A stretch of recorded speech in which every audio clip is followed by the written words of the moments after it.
Welcome back, students, to Sakalaśāstra.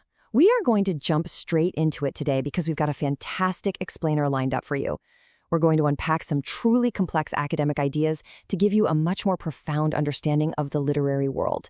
I am absolutely thrilled to guide you through this. We're essentially looking at the very fabric of human communication, tracing how our basic, innate urge to share our internal worlds gave birth to the incredibly diverse forms of literature we study today. Okay, let's anchor ourselves right off the bat with this incredibly powerful thought from B.R. Ambedkar. He says, "Your ideas are mortal unless you find a way to express and propagate them." I mean, really think about that for a second. Every brilliant thought, every keen observation, every totally unique feeling you have, it's completely fleeting if it just stays locked inside your head. Just as a plant literally needs water to grow and share its blooms with the world, an idea requires propagation. It absolutely demands expression. So, to truly grasp the depths of these literary forms, here is our roadmap. We're going to trace the journey of human expression through 5 pivotal stages. First, the spark of creativity. Then, the logic of prose. Third, the spectacle of drama. Fourth, the ancient roots of Indian theater. And finally, the immortal power of the written word. Let's dive in. Part 1, the spark of creativity, and our fundamental urge to express ourselves. I absolutely love this quote from C.S. Lewis because it reminds us why we even bother writing in the first place, to enrich our daily reality. Literature isn't just some mirror merely reflecting facts back at us. It's a vital, life-giving force. You know when life just becomes dry, routine, or repetitive? What Lewis beautifully calls a desert? Well, creative expression acts as the irrigation that brings color, empathy, and vitality right back into our human experience. Now, if you've ever wondered how poetry is actually built collaboratively in a classroom, consider this simple association exercise. You take a single, ordinary word, like flower. Everyone jots down their immediate, raw associations on a blank card. When you gather all those totally distinct individual perspectives and start stitching them together, boom, you suddenly have a rich, multi-layered poem. It really proves that creativity isn't just magic, it's the intentional process of connecting our shared observations. So, the crucial takeaway here is that form is definitely not just some arbitrary rule your teacher made up. Your message naturally dictates whether it should be a story, a poem, or an essay. Imagine form and content as 2 sides of the exact same coin. You literally cannot separate them. If you want to express a fleeting, super intense emotion, the rhythmic, metaphorical form of poetry is going to call to you. But if you want to explain, say, a complex theory, you need a completely different vehicle. Which brings us nicely to part 2, the logic of prose, or the science of clarity. So why did prose become the natural choice during the scientific revolution? Well, because principles and theories require clear, unambiguous language. In the 18th century, with institutions like the Royal Academy of Sciences pushing the very boundaries of human knowledge, writers couldn't really rely on the metaphorical ambiguity of poetry to explain physics or biology, right? They needed extreme structural precision. Later, in the 19th century, the advent of printing presses in India sparked a massive emergence of prose across modern Indian languages, which ended up democratizing information like never before. And this perfectly illustrates the exact reason why a scientific text reads entirely differently from an epic poem. The goal entirely dictates the structure. If your ultimate goal is to make the reader feel the devastating sorrow of a loss or the breathtaking beauty of a landscape, you're going to lean heavily into imagination and emotional resonance.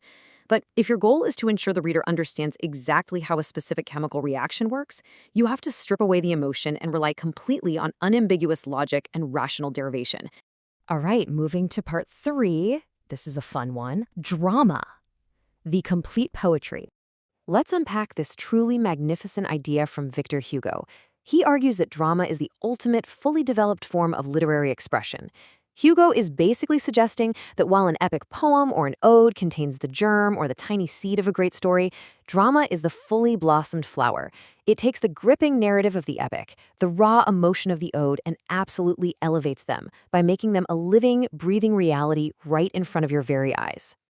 When we look back at our ancient arenas, we're reminded that drama is literally one of our earliest visual performances. It transformed primitive epics into wholesome spectacles that hold a mirror up to nature.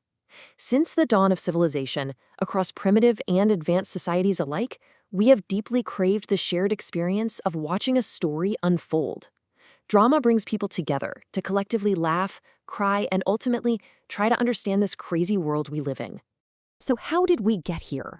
Tracking ancient storytelling reveals a fascinating step-by-step evolution into the rich, multisensory theater we study today. It started off super simply, just one person reciting an epic, maybe changing their intonation to represent different characters. Then we see the sutradhar or chorus step in to guide the audience. Soon, just a voice wasn't enough. Physical action and movement were added. Then came the rhythm of music and dance, and finally, the stunning visual spectacles of elaborate costumes and lighting. It's an incredible layering of artistic expression. Which leads us to part 4, the roots of Indian theater. Gods, mortals, and the stage. Let's apply this evolution specifically to the incredibly rich history of Indian drama. From the divine episodes in the Rig Veda to the street-level revivals of Loknatya, Indian theater has continuously evolved to serve human concerns. It's like a relentless cultural heartbeat. You start with the ancient cosmic dramas of the gods in the Rig Veda. Then you have the highly formalized classical Sanskrit plays that dominated the stage until the 15th century. And beautifully, when those classical traditions began to fade, the art form didn't just die out. It was resurrected by the people in the 17th century through Loknatya, the people's theater. You absolutely have to recognize these foundational playwrights, who, by the way, often drew their timeless plots directly from the Ramayana and Mahabharata. Look at these heavy hitters: Basa, Shudraka, Kalidasa, Ashwaghosa. Their works, like Kalidasa's Abhigyan Shakuntalam, they aren't just dry historical footnotes. They are total masterpieces that establish dramatic conventions we still use on stage today. By borrowing plots from the great epics, they ensured that deeply cultural, familiar stories were continually re-examined and kept alive through live performance. And we can't talk about this without mentioning the Sakalaśāstra. It wasn't just some boring history book. It was a deeply practical, incredibly rich resource detailing exactly how stories should be physically portrayed. Often called the Fifth Veda, this monumental text from the 3rd century BCE is honestly mind-blowing in its detail. It doesn't just sit around theorizing about art. It literally tells an actor exactly how to move their eyes to convey sorrow, or how a playwright should structure a scene to maximize emotional impact. It even asserts that drama found its very origins in the art of dance. Finally, part 5, the power of the written word, our immortal keepsake. Think about this for a second. Without the written word to capture these plays, poems, and scientific truths, the spoken word would just simply die out. Imagine watching a spectacular play by Kalidasa back in the 5th century. Once the actors leave the stage, that performance is gone forever into the ether. The spoken word belongs only to those lucky enough to be present to hear it.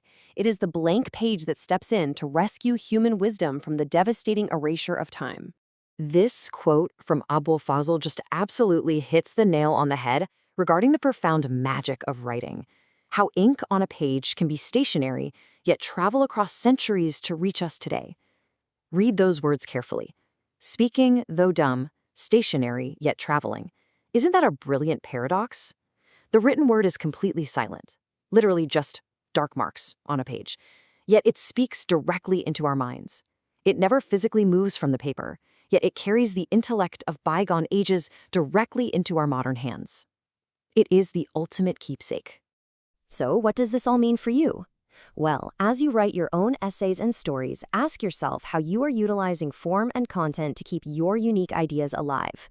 We started this explainer by acknowledging that ideas are mortal. They wither without water. But every single time you put pen to paper, you are participating in this grand, ancient tradition of propagation. You are ensuring that your specific view of reality, your unique creativity, doesn't just fade into the silence of history. Going right back to Ambedkar's warning at the start, ideas wither without propagation. So please, do me a huge favor. Share this Sakalaśāstra explainer with your classmates, hit that subscribe button, and let's keep the pursuit of knowledge alive together. The absolute best way we continue to grow as students and thinkers is by sharing what we learn with each other. Make sure you subscribe so we can continue to bring you clear, deep insights into the literary world. Thanks so much for exploring with Sakalaśāstra today, and I'll catch you in the next explainer.